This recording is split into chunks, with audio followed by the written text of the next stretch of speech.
ಒಂದು ಗ್ರಾಮದಲ್ಲಿ ಶಾರದಮ್ಮ ಎನ್ನುವ ವಯಸ್ಸಾದ ಅಜ್ಜಿ ಇದ್ರು. ಅವರ ಮೊಮ್ಮಗ ಸುಧಾಕರ್ ಅವನ ಹೆಂಡತಿ ವೈದೇಹಿ ಜೊತೆ ಇದ್ರು. ಶಾರದಮ್ಮನಿಗೆ ವಯಸ್ಸು ಜಾಸ್ತಿಯಾದ್ರೂ ಅವರು ತುಂಬಾ ಬುದ್ಧಿವಂತರು. ವೈದೇಹಿ ತುಂಬಾ ಓದಿದ ಹುಡುಗಿ, ಒಳ್ಳೆ ಕೆಲ್ಸದಲ್ಲಿರುವ ಹುಡುಗಿ. ಅದರಿಂದ ಸ್ವಲ್ಪ ಅವಳಿಗೆ ದಿಮಾಕು ಜಾಸ್ತಿ ಇತ್ತು. ಆ ವಿಚಾರದಲ್ಲಿ ಶಾರದಮ್ಮನಿಗೂ ವೈದೇಹಿಗೂ ಆಗ್ತಾನೆ ಇರ್ಲಿಲ್ಲ.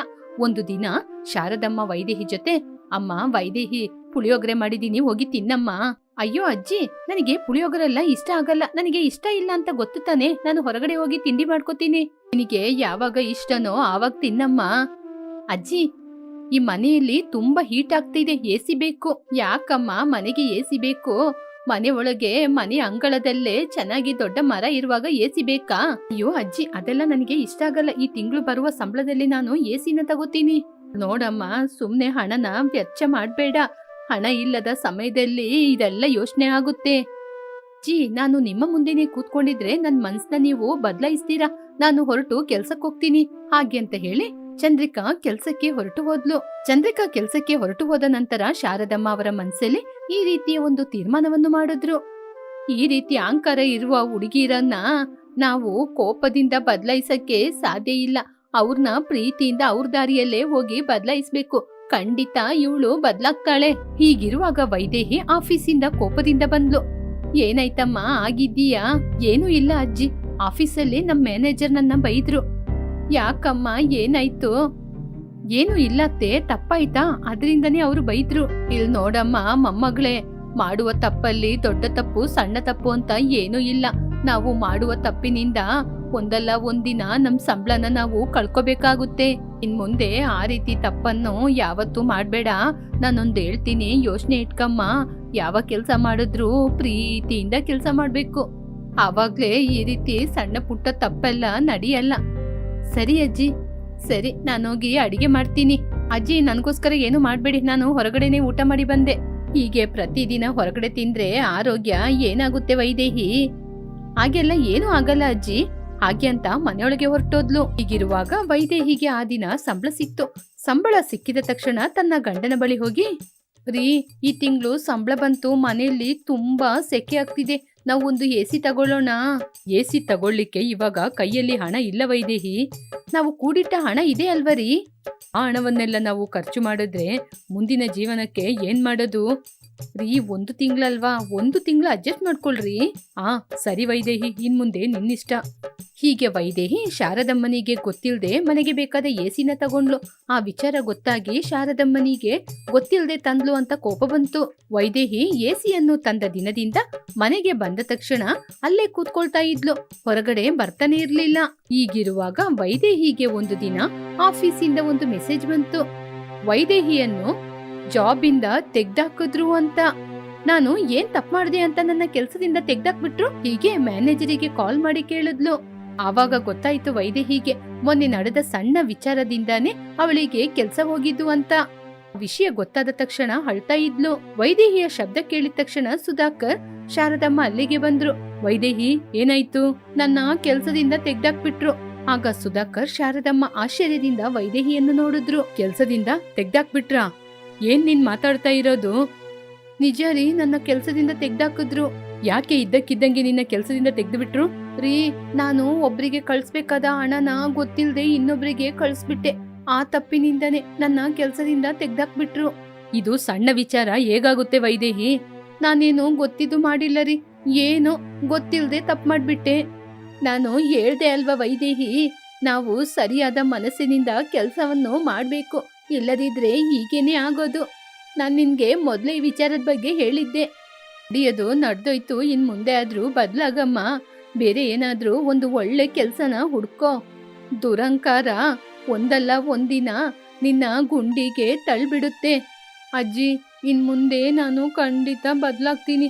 ಅವತ್ ರಾತ್ರಿ ನೀವು ಯಾಕೆ ಎಸಿ ಬೇಡ ಅಂತ ಹೇಳಿದ್ರಿ ಅಂತ ಅರ್ಥ ಆಯ್ತು. ಹಾಗೆ ಅಂತ ಆ ಕಡೆ ಈ ಕಡೆ ನಡೀತಾ ಇದ್ಲು. ವೈದೇಹಿ, ಇನ್ನು ನೀನು ನಿನ್ ಕೆಲ್ಸದ ಬಗ್ಗೆನೇ ಆಲೋಚನೆ ಮಾಡ್ತಾ ಇದ್ದೀಯಾ ಏನು? ಇಲ್ಲ ರೀ, ಈ ತಿಂಗಳಿಂದ ನಮಗೆ ಹಣಕ್ಕೆ ತುಂಬಾ ತೊಂದರೆ ಆಗುತ್ತೆ. ಕೂಡಿಟ್ಟ ಹಣ ಕೂಡ ಎಸಿ ಬೇಕು, ಅದು ಇದು ಅಂತ ತಗೊಂಡಾಯ್ತು. ಇವಾಗ ನಿಮಗೆ ಬರುವ ಸಂಬಳ ಕೂಡ ಮನೆಗೆ ಸರಿಯಾಗಲ್ವೇ? ಅಜ್ಜಿಯ ಮಾತು ಕೇಳದೆ ಕೂಡಿಟ್ಟ ಹಣ ಎಲ್ಲ ಖಾಲಿ ಮಾಡ್ಬಿಟ್ಟು ಇವಾಗ ಅಜ್ಜಿಯನ್ನೇ ಕೇಳೋಣ. ಅಜ್ಜಿ ಏನಾದ್ರೂ ಆಲೋಚನೆ ಮಾಡಿ ನಮ್ಗೆ ಒಳ್ಳೆ ದಾರಿ ತೋರಿಸ್ತಾರೆ. ಸರಿ ರೀ. ಹಾಗೆ ಅಂತ ಅಜ್ಜಿ ಜೊತೆ ಏನ್ ಮಾಡೋದು ಅಂತ ಕೇಳಿದ್ರು. ಅಜ್ಜಿ, ಮನೆ ಖರ್ಚಿಗೆ ಹಣ ಇಲ್ಲ, ಮನೇನ ಹೇಗೆ ನಡ್ಸೋದು ಅಂತ ಗೊತ್ತಾಗ್ತಾ ಇಲ್ಲ, ನೀವೇ ಏನಾದ್ರೂ ದಾರಿನ ತೋರಿಸ್ಬೇಕು. ಸರಿ ಕಣಪ್ಪ, ನಾನೇ ಏನಾದ್ರೂ ಆಲೋಚನೆ ಮಾಡಿ ದಾರಿ ಹೇಳ್ತೀನಿ. ಹಾಗೆ ಅಂತ ಆ ದಿನ ರಾತ್ರಿ ಆಲೋಚನೆ ಮಾಡ್ತಿದ್ರು. ವೈದೇಹಿ ಸುಧಾಕರ್ ಪಡುವ ಕಷ್ಟವನ್ನು ನೋಡಿ ಅವ್ರಿಗೆ ಏನಾದ್ರೂ ಒಂದು ಒಳ್ಳೆ ದಾರಿ ತೋರಿಸ್ಬೇಕು ಅಂತ ಆಲೋಚನೆ ಮಾಡಿದ್ರು. ಶಾರದಮ್ಮ ತನ್ನ ಮನಸ್ಸಲ್ಲಿ ಈ ರೀತಿ ಆಲೋಚನೆ ಮಾಡಿದ್ರು. ಪಾಪ, ನನ್ ಮೊಮ್ಮಗಳು ತುಂಬಾ ಕಷ್ಟನ ಅನುಭವಿಸ್ತಿದ್ದಾರೆ. ಆದ್ರೆ ಉದ್ಯೋಗ ಇಲ್ಲದೆ ಇಬ್ರು ತುಂಬಾ ಕಷ್ಟ ಪಡ್ತಿದ್ದಾರೆ. ಹೇಗೆ ಇವ್ರ ಸಮಸ್ಯೆನ ನಿಭಾಯಿಸೋದು? ಹಾಗೆ ಅಂತ ಪುಸ್ತಕವನ್ನು ನೋಡಿದ್ರು. ಆವಾಗ ಅವರಿಗೆ ಒಂದು ಆಲೋಚನೆ ಬಂತು. ಆಗ ಮೊಮ್ಮಗನ ಕರೆದು, ಅಪ್ಪ ಸುಧಾಕರ, ವೈದೇಹಿ. ಹಾಗೆ ಕರೆದ ತಕ್ಷಣ ಸುಧಾಕರ್ ಮತ್ತು ವೈದೇಹಿ ಬಂದ್ರು. ಏನಜ್ಜಿ ಕರೆದ್ರಿ? ಇಲ್ ನೋಡಮ್ಮ ವೈದೇಹಿ, ಇನ್ ಮುಂದೆ ನೀನು ಕೆಲ್ಸಕ್ಕೆ ಹೋಗೋದ್ ಬೇಡ. ಸಂಜೆ ಸಮಯದಲ್ಲಿ ಚಿಕ್ಕ ಮಕ್ಕಳಿಗೆ ನೀನು ಮನೆಯಲ್ಲೇ ಇದ್ಕೊಂಡು ಟ್ಯೂಷನ್ ಕೊಡು. ನೀನು ಪ್ರೀತಿಯಿಂದ ಅವರಿಗೆ ಪಾಠನ ಹೇಳ್ಕೊಡ್ಬೇಕು. ನನಗೆ ಹೇಗೋ ಉಪ್ಪಿನಕಾಯಿ ಹಾಕಕ್ಕೆ ಗೊತ್ತು. ನಾನು ಸುಧಾಕರು ಉಪ್ಪಿನಕಾಯಿ ವ್ಯಾಪಾರವನ್ನು ಮಾಡ್ತೀವಿ. ನೀನು ಮಕ್ಕಳಿಗೆ ಟ್ಯೂಷನ್ ಹೇಳ್ಕೊಡು. ಒಳ್ಳೆ ಆಲೋಚನೆ ಮಾಡಿದ್ರಿ ಅಜ್ಜಿ. ಹೌದಜ್ಜಿ, ಒಳ್ಳೆ ಆಲೋಚನೆ. ಆದ್ರೆ ಇವಾಗ ನನ್ ಜೊತೆ ಅಷ್ಟೊಂದು ಹಣ ಇಲ್ಲ. ಪರವಾಗಿಲ್ಲಪ್ಪ, ನನ್ ಜೊತೆ ಇದೆ.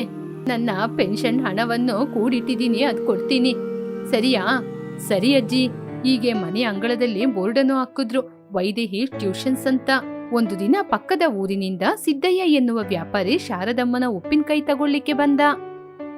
ಅಮ್ಮ, ಯಾರಪ್ಪ ನೀನು?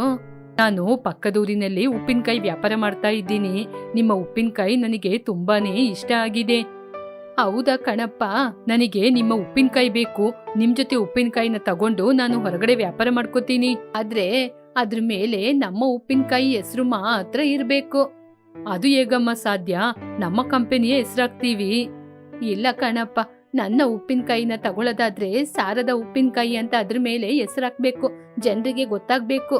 ಅಜ್ಜಿ, ನಾನ್ ನಿಮ್ಗೆ ಹಣ ಜಾಸ್ತಿ ಕೊಡ್ತೀನಿ. ಹಣಕ್ಕೆ ನಾನು ಮರಳಾಗೋದಿಲ್ಲಪ್ಪ, ನೀನ್ ಇನ್ನು ಹೋಗ್ಬೋದು. ಹಾಗೆ ಅಂತ ಹೇಳಿದ ತಕ್ಷಣ ಸಿದ್ದಯ್ಯ ಅಲ್ಲಿಂದ ಹೊರಟು ಹೋದ. ಶಾರದಮ್ಮ ಅಂದುಕೊಂಡ ಹಾಗೆ ಒಳ್ಳೆ ರೀತಿ ವ್ಯಾಪಾರ ಆಯಿತು. ಶಾರದನ ಉಪ್ಪಿನಕಾಯಿ ಅಂದ್ರೆ ಗೊತ್ತಿಲ್ಲದವರೇ ಇಲ್ಲ.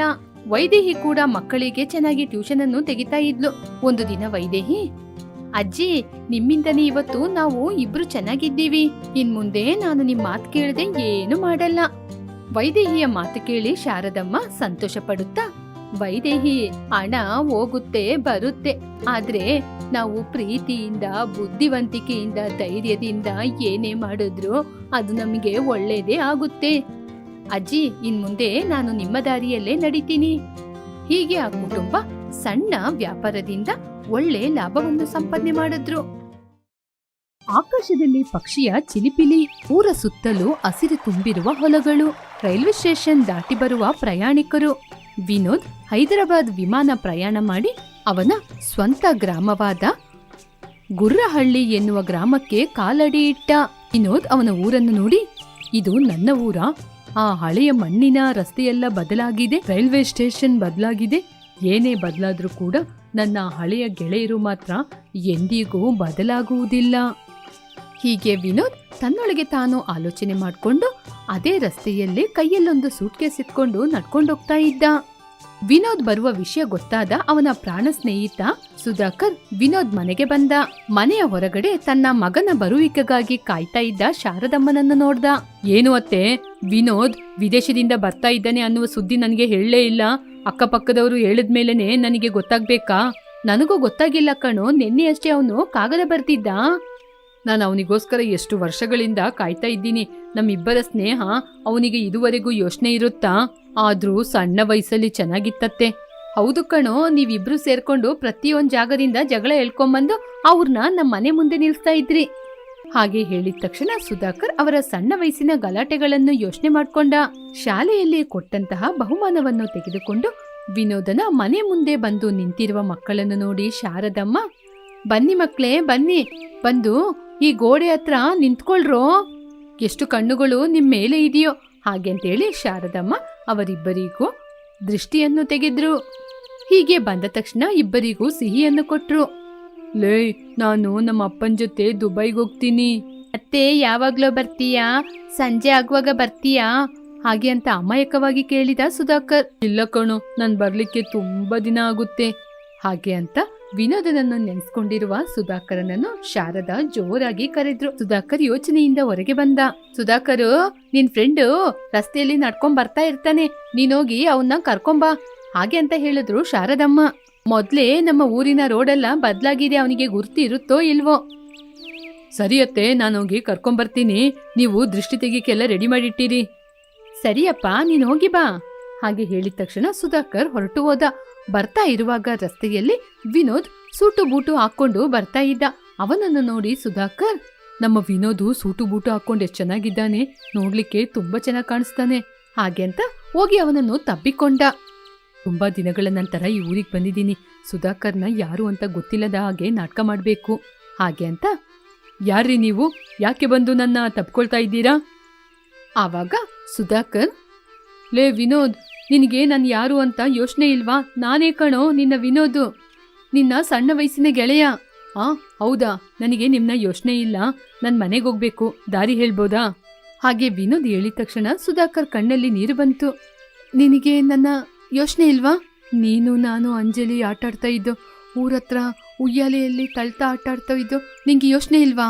ವಿನೋದ್, ಇದೆಲ್ಲ ನಿಜವಾಗ್ಲೂ ನಿನಗೆ ಯೋಚನೆ ಇಲ್ವಾ ಹಾಗೆ ಅಂತ ಅಮಾಯಕವಾಗಿ ಕೇಳಿದ.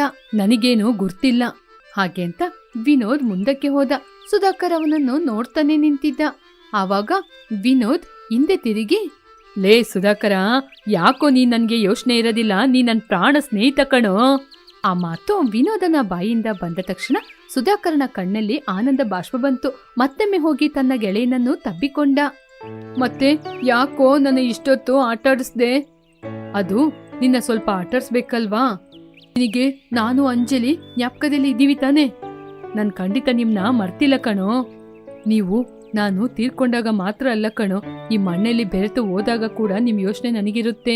ಸರಿ ಕಣೋ, ಇವಾಗ ಆ ಮಾತೆಲ್ಲ ಯಾಕೆ? ಮನೆ ಹತ್ರ ಅತ್ತೆ ನಮಗೋಸ್ಕರ ಕಾಯ್ತಾ ಇರ್ತಾರೆ, ಬಾ ಹೋಗೋಣ. ಹೀಗೆ ಅವರಿಬ್ಬರು ಮಾತನಾಡಿಕೊಂಡು ರಸ್ತೆಯಲ್ಲಿ ಸಿಗುವವರನ್ನು ಪರಿಚಯವನ್ನು ಮಾಡಿಸಿಕೊಂಡು ಮನೆಗೆ ಹೋದ್ರು. ಶಾರದಾ ಅವರಿಗೋಸ್ಕರ ದೃಷ್ಟಿ ನೀರನ್ನು ರೆಡಿ ಮಾಡಿಟ್ಟಿದ್ರು. ಅಮ್ಮ, ಹೇಗಿದ್ದೀರಮ್ಮ? ಚೆನ್ನಾಗಿದ್ದೀರಾ? ನಾನ್ ಚೆನ್ನಾಗಿದ್ದೀನಪ್ಪ. ಅಮ್ಮ, ನೀವು ಸ್ವಲ್ಪ ಕೂಡ ಬದಲೇ ಆಗಿಲ್ಲ ಹಾಗೆ ಹೇಳಿ ಇಬ್ಬರು ಹೋಗಿ ಮನೆಯೊಳಗೆ ಕೂತ್ಕೊಂಡ್ರು. ಶಾರದಮ್ಮ ಸಿಹಿ ತಿಂಡಿಯನ್ನು ತೆಗೆದುಕೊಂಡು ಬಂದ್ರು. ಇಬ್ಬರು ತಿಂತಾ ಇದ್ರು. ವಿನೋದ್, ನಿನಗೆ ಯೋಚನೆ ಇದೆಯಾ? ಚಿಕ್ಕ ವಯಸ್ಸಲ್ಲಿ ಅತ್ತೆ ಮಾಡುವ ರವೆ ಲಡ್ಡು ಅಂದ್ರೆ ನಂಗೆ ತುಂಬಾ ಇಷ್ಟ ಅಂತ ಜಗಳ ಮಾಡ್ಕೊಂಡು ತಂದು ಕೊಡ್ತಿದ್ದೆ. ಯಾಕೋ ಯೋಚನೆ ಇರೋದಿಲ್ಲ, ನಿನ್ಗೋಸ್ಕರ ಅಮ್ಮನ ಜೊತೆ ಎಷ್ಟು ಪೆಟ್ಟು ತಿನ್ಕೊಂಡು ತಂದು ಕೊಡ್ತಾ ಇದ್ದೆ ಗೊತ್ತಾ?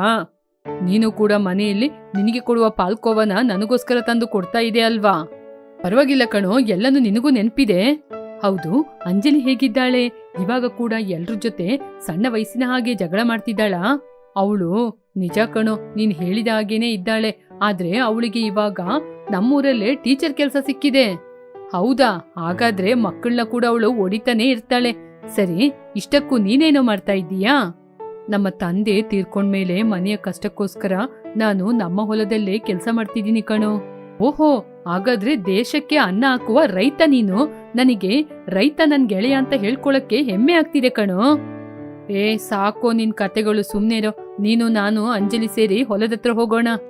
ಹಾಗೆ ಇಬ್ಬರು ಸೇರ್ಕೊಂಡು ಅಂಜಲಿಯ ಮನೆಗೆ ಹೋದ್ರು. ಅಂಜಲಿ, ಹೇಗಿದ್ದೀಯಾ?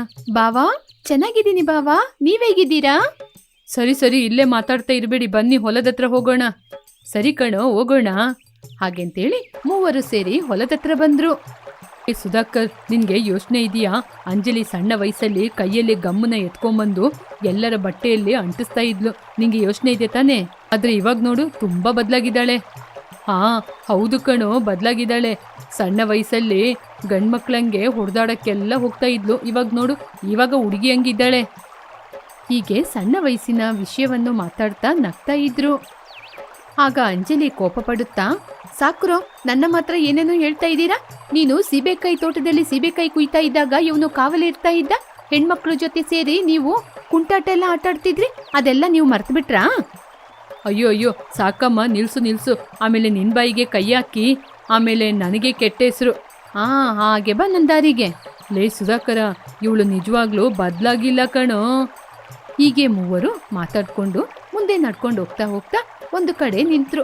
ಅಲ್ಲಿ ಮರದಲ್ಲಿ ಇರುವ ಉಯ್ಯಾಲೆಯನ್ನು ನೋಡಿ, ವಿನೋದ್, ನಿನ್ಗೆ ಜ್ಞಾಪಕ ಇದೆಯಾ? ಇಲ್ಲಿ ಇರುವ ಉಯ್ಯಾಲೆಗೋಸ್ಕರ ನಾವಿಬ್ರು ಎಷ್ಟು ಸಲ ಜಗಳ ಮಾಡ್ತಾ ಇದ್ದೋ.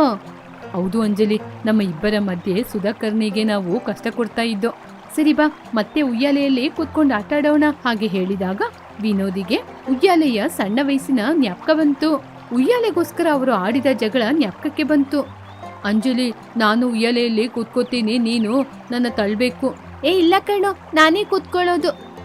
ಇಲ್ಲ, ನಾನೇ ಕೂರೋದು. ಹೀಗೆ ಜಗಳ ಮಾಡ್ಕೊಂಡು ಉಯ್ಯಾಲೆಯಲ್ಲಿ ಆಟ ಆಡದೆ ಮೀನನ್ನು ಹಿಡಿತಾ ಇದ್ರು.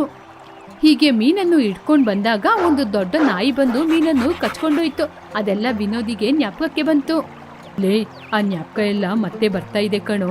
ಪುನಃ ಆ ದಿನಗಳು ಬೇಕು ಅನ್ಸ್ತಾ ಇದೆ. ಈ ಊರು ಎಷ್ಟೋ ಬದಲಾಯಿತು, ಆದ್ರೆ ಈ ಆಲದ ಮರ, ಈ ಉಯ್ಯಾಲೆ ಮಾತ್ರ ಹಾಗೇನೇ ಇದೆ. ನಿಜನೇ ಕಣೋ. ಸರಿ ಬಾ, ತೋಟಕ್ಕೆ ಹೋಗೋಣ, ಅಲ್ಲಿ ಮರಗಳನ್ನೆಲ್ಲ ತೋರಿಸ್ತೀನಿ. ಹೀಗೆ ಮೂವರು ಊರಿನಿಂದ ತೋಟದ ಒಳಗೆ ಬಂದು ಅಲ್ಲಿ ಸೀಬೆಕಾಯಿ ತೋಟಕ್ಕೆ ಬಂದು 3 ಜನ ಹಳೆಯ ವಿಷಯವನ್ನು ಜ್ಞಾಪಕ ಮಾಡ್ಕೊಂಡು ಒಬ್ಬರಿಗೊಬ್ಬರು ಮಾತಾಡ್ಕೊಂಡು ನಗ್ತಾ ಇದ್ರು. ಅಂಜಲಿ, ಬರದೇ ಇರುವ ವಿನೋದ್ ಬಂದ ತಕ್ಷಣ ಯಾಕೆ ಅವನ್ಗೆ ತಮಾಷೆ ಮಾಡ್ತೀಯಾ? ವಿನೋದ್ ಮತ್ತೆ ಸಿಗಲ್ಲ ಅಲ್ವಾ ಸುಧಾಕರ್, ಅದಕ್ಕೇನೆ. ಸರಿ ಬನ್ನಿ, ನಮ್ಮ ಊರಿನ ಆಲದ ಮರದ ಹತ್ರ ಹೋಗೋಣ. ಹಾಗೆ ಅಂತ ಹೇಳಿ ಊರಿನ ಆಲದ ಮರದ ಹತ್ರ ಬಂದ್ರು. ಸುಧಾಕರ್, ಇಲ್ಲಿ ತಾನೆ ನೀನು, ನಾನು, ಅಂಜಲಿ ಕುಂಟಾಟನ ಆಡ್ತಾ ಇದ್ದೋ. ಒಂದ್ಸಲ ಕುಂಟಾಟ ಆಡುವಾಗ ಅಂಜಲಿ ಕಾಲಿಗೆ ಕಲ್ಲು ಚುಚ್ಕೋತು. ಯಾಕೋ ಯೋಚನೆ ಇರಲ್ಲ, ಆ ದಿನ ನೀನು ನಾನು ನಮ್ಮ ಮನೆಯಲ್ಲಿ ಎಷ್ಟು ಒಂದು ಒದೆ ತಿಂದಿದೀವಿ. ಆದ್ರೆ ಇವಳು ಮತ್ತೆ ಮತ್ತೆ ಕುಂಟಾಟ ಆಡ್ಲಿಕ್ಕೆ ಬರ್ತಾಳೆ. ಸರಿ, ನೀನ್ ಎಷ್ಟು ದಿನ ಇರ್ತೀಯನೋ? ನನಗೆ 1 ತಿಂಗಳ ತನಕ ರಜೆ ಕೊಟ್ಟಿದ್ದಾರೆ. 1 ತಿಂಗಳಾದ್ಮೇಲೆ ಮತ್ತೆ ಹೋಗ್ಬೇಕು ಕಣೋ. ಹೌದಾ, ಇಲ್ಲೇ ಇರ್ಬೋದಲ್ಲ ವಿನೋದ್? ಇರ್ಬೋದು, ಆದ್ರೆ ನನಗೆ ಕೆಲ್ಸ ಅಲ್ಲೇ ತಾನೇ ಇರೋದು. ಹೀಗೆ 3 ಜನ 1 ವಾರ ಸಂತೋಷವಾಗಿ ಇದ್ರು. ಮತ್ತೆ ವಿನೋದ್ ವಿದೇಶಕ್ಕೆ ಹೋಗಬೇಕಾದ ಅವಶ್ಯಕತೆ ಬಂತು. ಸುಧಾಕರ್, ಅಂಜಲಿ ವಿನೋದ್ ಮನೆ ಮುಂದೆ ನಿಂತ್ಕೊಂಡು ವಿನೋದ್ನ ನೋಡ್ತಾ ಇದ್ರು. ಲೇ, ಏನು ಅಷ್ಟು ಬೇಗ? 1 ವಾರ ಕಳೆದೋಯ್ತು, ಇವಾಗಷ್ಟೇ ನೀನು ಬಂದಿರುವ ಹಾಗಿದೆ. ಲೇ, ನೀನೇನು ಚಿಂತೆ ಮಾಡ್ಬೇಡ, ನಾನು ಈ ಸಲ ಹೋಗಿ ಇಲ್ಲೇ ಬಂದು ಇದ್ಬಿಡ್ತೀನಿ. ನಿನ್ನ ಜೊತೆ ಸೇರಿ ನಾನ್ ಕೂಡ ಹೊಲದ ಕೆಲಸ ಮಾಡ್ತೀನಿ. ಇದೊಂದ್ಸಲ ಹೋಗಿ ಬರ್ತೀನಿ. ವಿನೋದ್, ನೀನ್ ಹೇಳೋದು ನಿಜನಾ? ನಿಜನೇ ಅಂಜಲಿ. ಅಲ್ಲಿ ನನಗೆ ಸ್ವಲ್ಪ ಕೆಲಸ ಬಾಕಿ ಆಗಿದೆ. ಆ ಕೆಲಸ ಮುಗ್ದ ತಕ್ಷಣ ಬಂದ್ಬಿಡ್ತೀನಿ. ಸರಿ ಕಣೋ, ಹಾಗಾದ್ರೆ ನೀನು ಹುಷಾರಾಗಿ ಹೋಗಿ ಬಾ. ಹಾಗೆಂತ ಹೇಳಿದ ತಕ್ಷಣ ಅವನು ಕೂಡ ಸೂಟು ಬೂಟು ಹಾಕೊಂಡು ನಿಧಾನವಾಗಿ ಅಲ್ಲಿಂದ ಹೋದ. ಅಂಜಲಿ ಸುಧಾಕರ್ ತುಂಬಾ ಚಿಂತೆ ಮಾಡುತ್ತಾ ನಿಂತು ನೋಡ್ತಿದ್ರು.